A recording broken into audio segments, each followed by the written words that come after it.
कैसे हैं प्यारे बच्चों आप। हमारा जो आज का जो एक टॉपिक है वो है सांख्य दर्शन में चेतना के विकास की प्रणाली।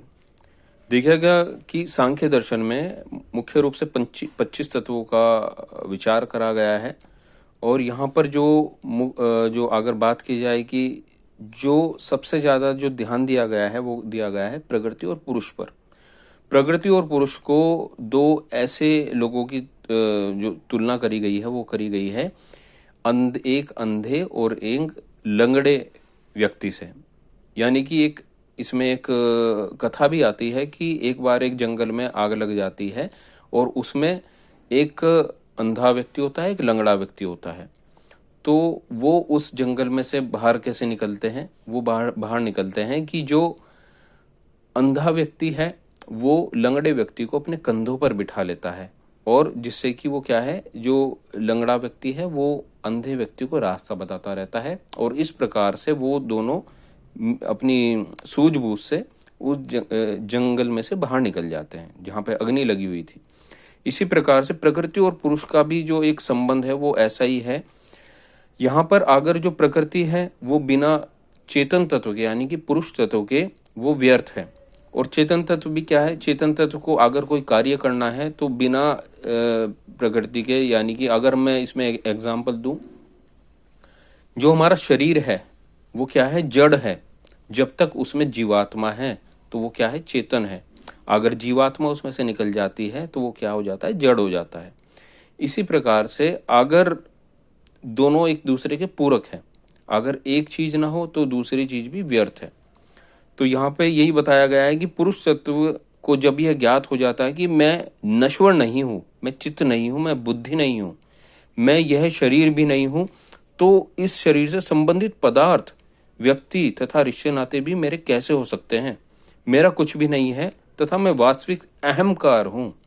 जब ऐसा ज्ञान एक तत्वाभ्यास से पूर्ण दृढ़ हो जाता है तब यह चेतना की विशुद्ध ज्ञान में स्थित उच्च अवस्था होती है। व्यक्ति जब ये सोचता रहता है कि ये शरीर ही मैं हूं और जो भी मेरी संपत्ति है, जो भी मेरे रिश्तेदार हैं वो भी मेरे ही हैं, तो तब तक उसको क्या रहता है, राग और द्वेष बना रहता है, यानी कि ममता और ईर्ष्या बनी रहती है। लेकिन जब वो इन चीजों से ऊपर उठ के जब ये सोचता है कि जो एक तत्व है यानी कि परमात्मा है वो ही हर जीव में विद्यमान है, जो हारने वाला है वो उसमें भी परमात्मा है, जो जीतने वाला है उसमें भी परमात्मा है, जो दुख पहुंचाता है उसमें भी परमात्मा है, जो सुख पहुंचाता है उसमें भी परमात्मा है। इस प्रकार का जब उसको अभ्यास हो जाता है, अभ्यास किस तरीके से होता है, अभ्यास होता है जब हम चित्त की वृत्तियों को अपना क्या है, किसी भी कोई हमारे चित्त में जब कोई बात दृढ़ हो जाती है यानी गहराई कर जाती है तो हम उस पर विश्वास करना शुरू कर देते हैं। जैसे एक छोटा बच्चा है, उसके मन में कोई बात अगर घर कर जाए ना, उसको पक्की कर दी जाए, तो वो क्या होगा कि वो हमेशा उसी चीज पे विश्वास करेगा। किसी चीज का अगर डर उसके मन में बैठ जाता है तो वो हमेशा उसी चीज से डरता रहता है। तो एक तत्व का अभ्यास अगर किया जाए साधक के द्वारा तो उसकी जो चेतना की विशुद्ध जो ज्ञान में स्थिति है वो उच्च हो जाती है। अगला हम थोड़ा सा देख लेते हैं योग दर्शन में चेतना के विकास की प्रणाली। योग दर्शन महर्षि पतंजलि के द्वारा एक तरीके से प्रतिपादित किया गया है। योग दर्शन में चेतना की उच्च अवस्था या अति विकसित अवस्था से तात्पर्य चित्त वृत्तियों के पूर्णतः निरोध से है। ऐसी उच्च अवस्था की प्राप्ति हेतु योग दर्शन में अष्टांग योग का मार्ग बताया गया है। योग दर्शन एक अपने आप में कहा जाए कि योग से संबंधित एक संपूर्ण ग्रंथ है जिसमें 195 सूत्रों के माध्यम से महर्षि पतंजलि ने बहुत ही गूढ़ ज्ञान को साधारण जन में मतलब एक तरीके से प्रतिपादित किया है।